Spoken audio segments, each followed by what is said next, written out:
Hello everyone, তো অনেকদিন ধরে ভাবছিলাম যে বাড়িতে নান করব। তো আজকে যেহেতু সবাই বাড়িতে ছিল তো ভাবলাম চলো করা যাক। তো নান করার জন্য আমি একটা পাত্রে নিয়ে নিয়েছি হচ্ছে রুল, ময়দা, নুন, চিনি, বেকিং সোডা আর বেকিং পাউডার।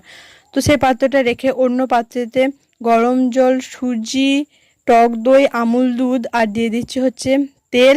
আর তোমরা চিনি দিতে পারো, তো আমি এখানে দিয়েছিলাম মিষ্টির রস। তো দেওয়া হয়ে গেলে ভালো করে আটাটার মধ্যে সেই মিশ্রণটা অল্প অল্প করে দিয়ে আটাটা ভালো করে মেখে নিতে হবে। তো আটাটা মাখা হয়ে গেলে আটাটা চারিপাশটা তেল দিয়ে রেখে দিতে হবে 1 থেকে 1.5 ঘন্টা ফাঁপ ধরার জন্য। তো 1 থেকে 1.5 ঘন্টা পর আটাটাকে ভালো করে লই করে নিতে হবে। এখানে লই করাটা একটু ভাইটাল ব্যাপার, তো লইটা একটু ভালো করে করতে হবে। লইটা করা হয়ে গেলে লইটার মধ্যে তেল দিয়ে আলতোভাবে চেপে গোল করতে হবে। তো গোল করা হয়ে গেলে ডুবো তেলে ভেজে নিলেই আমাদের রেডি হচ্ছে নান। তো দেখো নানটা কতটা ফুলেছিল। তো তোমরা বাড়িতে ট্রাই করতে পারো। টাটা।